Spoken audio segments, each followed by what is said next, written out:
دین ہمارے زندگیوں میں نہیں ہے، ہم پڑھے ہوئے نہیں ہیں، کچھ پڑھا بھی ہے تو ہندی پڑھا، باقی کچھ نہیں۔ جمعے کے دن آئے اور پوری 14 رکعت نہیں پڑھتے ہیں، کب آتے ہیں؟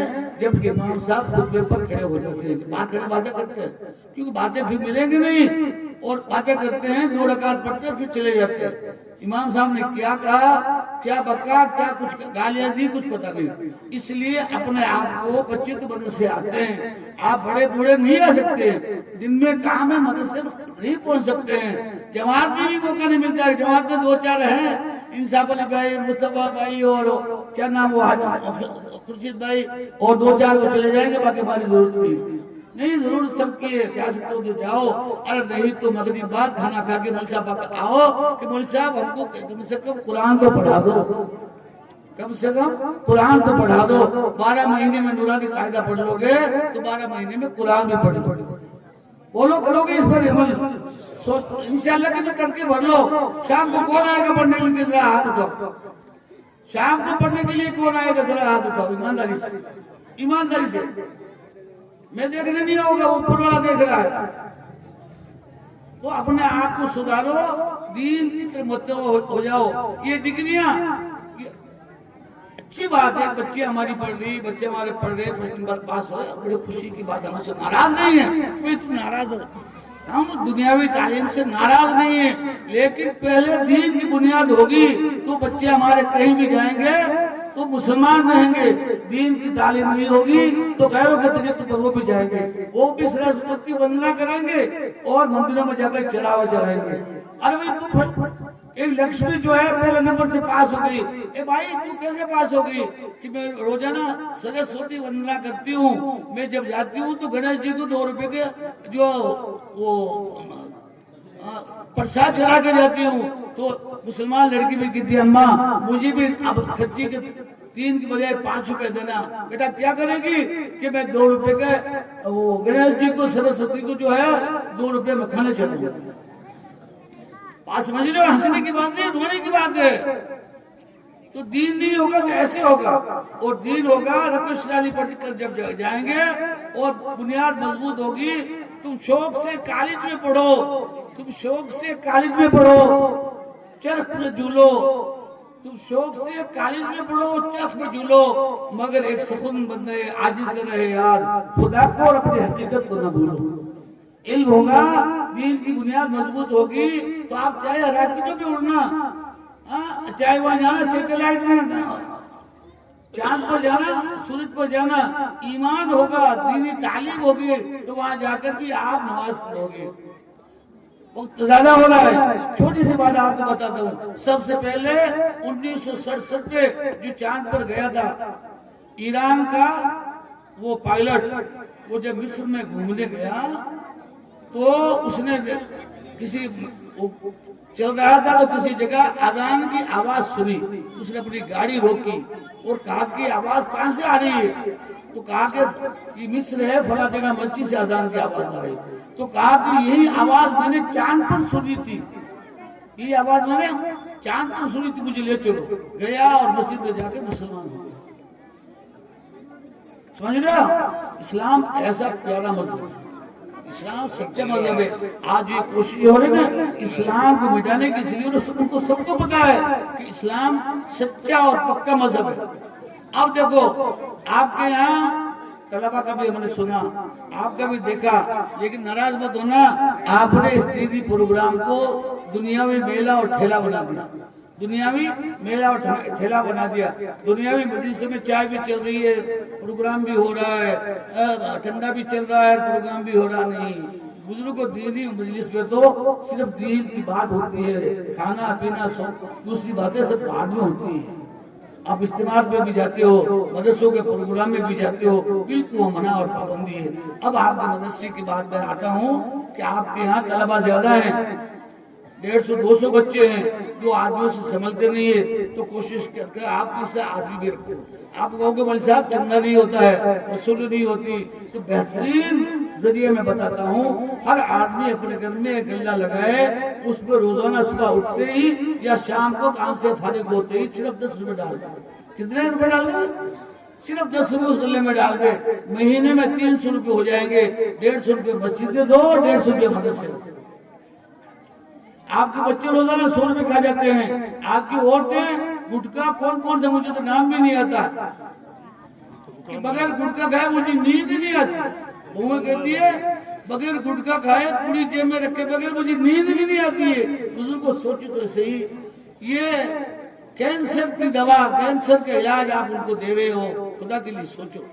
صرف 10 روپے آپ ڈال دو، ہر مہینے کو 300 روپے ہو جائیں گے، آپ کا مسجد کا کام بھی چل جائے گا، مدرسے کا کام بھی چل جائے گا۔ مدرسے کا فرش ٹوٹا پڑا ہے، اور ابھی آپ کی پنچایت بھی آپ کے تابع ہے، اس سرپنچ بھی آپ کا ہے۔ اگر کوشش سنو اور غور سے سنو، پنچایت بھی آپ کی تابع ہے، اس سرپنچ بھی آپ کا ہے، آپ کوشش کرو گے تو 1-2 کمرے پنچایت والے بھی بنا دیں گے۔ دیکھو پنچایت والے کمرے بنائیں نہ بنائیں، لیکن آپ لوگوں کو کوشش کر کے 2 کمرے اور بنانے ہیں، اس لیے کہ بہت ضرورت ہے اور آپ کو دینا ہے۔ اور بچوں کے لیے پیشاب کرنے کی جگہ نہیں ہے۔ سوچو تو صحیح، ہماری بچیاں کہاں جائیں؟ آج سڑک پر پیشاب کرے گی؟ بولو، بچے سڑک پر پیشاب کرے گی، بچے کہاں پیشاب کریں گے؟ پینے کا پانی نہیں، مسجد میں جا کر پانی آتے ہیں، اس کا بھی آپ انتظام کرو۔ اگر آپ اچھا سمجھتے ہو تو مدرسے کے کمرے کے لیے آپ جو ہے جس طرح جو تعاون کر سکتے ہو ابھی لکھوا دو، جو تعاون کر سکتے ہو ابھی لکھوا دو۔ دامے درمے قلب سکنے، 1000-2000 نہیں، 1 ٹرک پتھر لے آؤ، 1 ٹرک بجری لے آؤ، 1 ٹرک چونا لے آؤ، مہربانی کر کے لکھاؤ۔ جو پہل کرے گا اللہ اس کو جنت میں بھی پہلے پہنچے گا۔